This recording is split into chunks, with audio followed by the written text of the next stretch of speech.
Hi dears. വൈകുന്നേരത്തെ ചായക്കടി എന്ന് വെച്ചാൽ അതൊരു വല്ലാത്തൊരു ടാസ്ക്കാണ്. ചില ദിവസങ്ങളിലോ ഒന്നും ഉണ്ടാക്കാനുള്ള ആ ഒരു മൂഡും ഉണ്ടാവില്ല. അങ്ങനെ ഉണ്ടെങ്കിൽ പെട്ടെന്ന് തട്ടിക്കൂട്ടാൻ പറ്റിയ നല്ലൊരു സ്നാക്കിൻ്റെ റെസിപ്പി ഞാൻ പറഞ്ഞു തരാം. തലേ ദിവസം അരച്ച് വെച്ചിട്ടുള്ള അപ്പത്തിൻ്റെ മാവ് കുറച്ച് ബാക്കിയുണ്ടോ? എടുത്തോളൂ, അടിപൊളി സ്നാക്ക് ഉണ്ടാക്കാം, എളുപ്പമാണ്. അതിനായിട്ട് നമുക്ക് പാലപ്പത്തിൻ്റെ മാവ് വേണം. 1.5 കപ്പ് എടുക്കാം.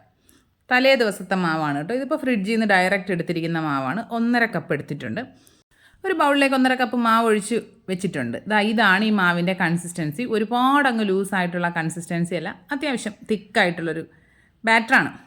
ഇനി നമുക്കിതിലേക്ക് മധുരത്തിന് ആവശ്യമായിട്ടുള്ള ശർക്കര ഒന്ന് ഉരുക്കിയെടുക്കാം. പഞ്ചസാരയല്ല ചേർക്കുന്നത്, ശർക്കരയാണ്. കുറച്ചൊന്ന് ഹെൽത്തി ആയിക്കോട്ടെ. ഒരു 1/2 കപ്പോളം ശർക്കര എടുത്തിട്ടുണ്ട്. ഞാനിപ്പോൾ ശർക്കരയല്ല എടുത്തിരിക്കുന്നത്, കരിപ്പട്ടിയാണ് കേട്ടോ. കരിപ്പട്ടിയിലേക്ക് ഒരു 2 ടേബിൾ സ്പൂൺ വെള്ളം കൂടി ചേർത്തിട്ട് നല്ലതുപോലെ ഒന്ന് ഉരുക്കിയെടുക്കാം. പിന്നെ ഈ കരിപ്പട്ടി ആകുമ്പം ശർക്കരയെക്കാളും കുറച്ചുകൂടി കട്ടി കൂടുതലായിരിക്കും, അലിഞ്ഞ് കിട്ടാനും പാടായിരിക്കും.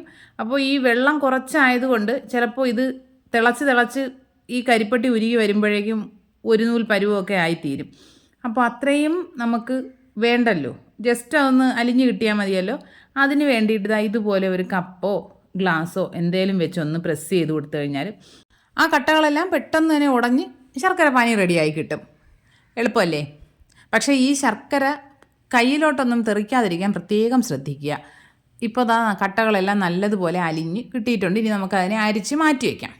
ഇനി നമ്മുടെ മാവിലേക്ക് ഞാനിപ്പോൾ ഒരു 3 ഏലക്കയുടെ കുരു ഒന്ന് നല്ലതുപോലെ ചതച്ച് ചേർത്ത് കൊടുക്കുന്നുണ്ട്. ഏലക്കാപ്പൊടി ഉണ്ടെങ്കിൽ ഒരു 1/2 ടീസ്പൂൺ ചേർത്ത് കൊടുത്താൽ മതി. ഏലക്കാപ്പൊടിയൂടെ ചേർത്തിട്ട് നല്ലതുപോലെ മിക്സ് ചെയ്തെടുക്കാം. ഇനി ഇതിലേക്ക് തേങ്ങ ചേർത്ത് കൊടുക്കാവുന്നതാണ്. നിങ്ങൾ അരി അരയ്ക്കുന്ന സമയത്ത് തേങ്ങാപ്പാലോ തേങ്ങയോ ഒക്കെ ചേർത്ത് അരച്ചിട്ടുള്ളതാണെങ്കിൽ എക്സ്ട്രാ തേങ്ങ ചേർക്കണ്ട. ഞാൻ വളരെ കുറച്ച് തേങ്ങ മാത്രമാണ് അന്നേരം അരച്ച് ചേർത്തത്. അതുകൊണ്ടാണ് ഇപ്പോൾ ടേസ്റ്റിന് വേണ്ടി കുറച്ചുകൂടി തേങ്ങ ചേർത്ത് കൊടുക്കുന്നത്. പിന്നെ ഇങ്ങനെ തേങ്ങ കടിക്കുന്നത് ഇഷ്ടമില്ല എങ്കിൽ മിക്സിയിൽ ഒന്ന് ക്രഷ് ചെയ്തിട്ട് ചേർത്താലും മതി കേട്ടോ. ഇനി ഇതിലേക്ക് നമ്മൾ നേരത്തെ അലിയിച്ച് അരിച്ച് തണുപ്പിച്ച് വെച്ചിരിക്കുന്ന ശർക്കരപ്പാനി ചേർത്ത് കൊടുക്കും.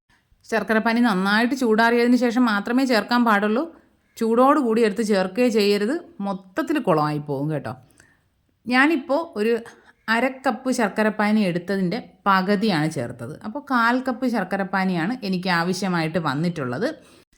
ഇനി ഇതിലേക്ക് നമ്മൾ ചേർക്കുന്നത് പഞ്ചസാരയാണേ. 1 ടീസ്പൂൺ പഞ്ചസാര ചേർത്ത് കൊടുക്കുന്നുണ്ട്. ശർക്കരയുടെ ആ ഒരു കുത്തൊന്ന് ഒഴിവായി കിട്ടാനായിട്ടാണ് പഞ്ചസാര ചേർക്കുന്നത്. ഇനി ഇതിലേക്ക് ഒരു 1/2 ടീസ്പൂൺ ബേക്കിംഗ് സോഡ കൂടെ ചേർത്ത് കൊടുത്തിട്ട് നല്ലതുപോലെ മിക്സ് ചെയ്തെടുക്കുക. ബേക്കിംഗ് സോഡ ചേർത്ത് കഴിഞ്ഞാൽ മിക്സിങ് നല്ല കറക്റ്റ് ആയിരിക്കണം. ഇല്ല എങ്കിൽ അവിടെ ആയിട്ട് കിടന്നിട്ട് അവസാനം നമ്മൾ സ്നാക്ക് ഉണ്ടാക്കി എടുക്കുമ്പോൾ ചില ഭാഗങ്ങളിൽ മാത്രം പ്രത്യേകം മഞ്ഞ കളറായിട്ട് കിടക്കും. അതൊന്ന് ശ്രദ്ധിച്ചോളുക.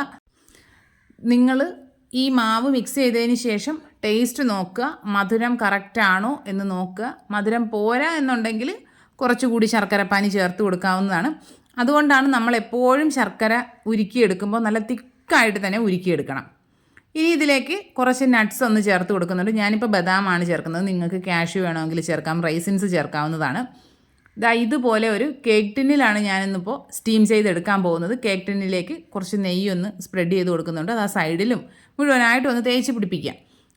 സ്റ്റീമറിൽ വെള്ളം വെച്ചിട്ടുണ്ട്. അത് ഏകദേശം നല്ലതുപോലെ തിളച്ച് ആവി വന്ന് തുടങ്ങുമ്പോൾ വേണം നമ്മൾ ഈ തട്ട് അതിലേക്ക് വെച്ച് കൊടുക്കാൻ. എന്നിട്ട് മാവ് ഇതിലേക്ക് ഒഴിച്ചു കൊടുക്കുക. ആദ്യമേ മുഴുവനായിട്ട് മാവ് ഒഴിച്ച് വെക്കരുത്. ഇതുപോലെ ഓരോ തവി വീതം ഇങ്ങനെ എടുത്തൊഴിച്ച് വേണം വെക്കാനായിട്ട്. സ്റ്റീമറിൽ വെച്ചിട്ട് വേണം ഇങ്ങനെ ചെയ്യാൻ. അടച്ചു വയ്ക്കുക. അടച്ചു വെച്ചിട്ടൊരു 2-3 മിനിറ്റ് കഴിയുമ്പോൾ തുറന്നിട്ട് അതിലേക്ക് ഗാർണിഷിങ്ങിനായിട്ട് നട്ട്സോ റേസിൻസോ എന്തെങ്കിലും ഇട്ട് കൊടുക്കാവുന്നതാണ്. ബാറ്റർ ഒഴിച്ച് വെച്ചിട്ട് ജസ്റ്റ് ഒന്ന് ആവി കയറി കഴിയുമ്പോൾ തന്നെ തുറന്നിട്ട് ഇതുപോലെ എന്തെങ്കിലും വെച്ച് കൊടുക്കണം. ഇല്ല എങ്കിൽ പിന്നീട് ഇത് അതിന് മുകളിൽ ഒട്ടിയിരിക്കില്ല. അതാണ് അവസ്ഥ. ഇനി ഒരു മീഡിയം ഫ്ലെയിമിൽ 20 മുതൽ 25 മിനിറ്റ് വരെ. അത് നമ്മുടെ ആ ഒരു പാത്രത്തിൻ്റെ വലിപ്പം അനുസരിച്ചും അടുപ്പിൻ്റെ ചൂടൊക്കെ അനുസരിച്ച് വ്യത്യാസം വരും. 25 മിനിറ്റിന് ശേഷം ഞാൻ തുറന്നൊന്ന് കുത്തി നോക്കിയപ്പോൾ ഇതുപോലെ ചെറുതായിട്ട് അതിലൊന്ന് പറ്റി പിടിച്ചിട്ടുണ്ട്. പക്ഷേ അത് മാവല്ലായിരുന്നു. അതൊന്ന് ശ്രദ്ധിക്കുക. പിന്നെ ഇതുപോലെ നമ്മൾ കൈ വെച്ചിട്ട് മുകൾ ഭാഗത്ത് തൊട്ട് നോക്കുമ്പോൾ ഒട്ടിപ്പിടിക്കുന്നില്ല എന്നുണ്ടെങ്കിൽ കുക്കായി എന്നാണ് അർത്ഥം. പിന്നെ പുറത്തെടുത്ത് വെച്ചിട്ട് നല്ലതുപോലെ തണുക്കണം. ചൂടോടുകൂടി മുറിക്കാനോ അതിൽ നിന്ന് ഡീമോൾഡ് ചെയ്തെടുക്കാനോ ഒക്കെ ശ്രമിച്ചു കഴിഞ്ഞാൽ മൊത്തത്തിൽ അങ്ങ് ഒട്ടിപ്പിടിച്ച അവസ്ഥയായി തീരും.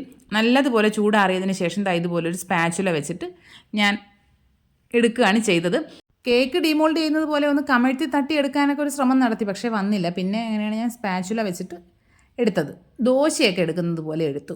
ഇതാ നമ്മുടെ അപ്പം മാവ് കൊണ്ട് തയ്യാറാക്കി എടുക്കാൻ പറ്റിയ ശർക്കര ചേർത്ത വട്ടയപ്പം. അടിപൊളി ടേസ്റ്റാണ്.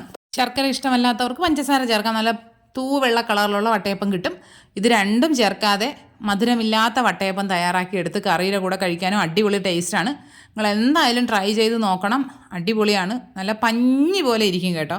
പെർഫെക്റ്റാണ്. പിന്നെ ഒരു പ്രത്യേക കാര്യം, ഞാൻ ഈ അപ്പം മാവിൽ ഈസ്റ്റോ അങ്ങനെയുള്ള ഒരു സാധനവും ചേർത്ത് അരച്ചതല്ല, വെറുതെ പച്ചരിയും ചോറും തേങ്ങയും ചേർത്ത് അരച്ചെടുത്തതാണ് കേട്ടോ.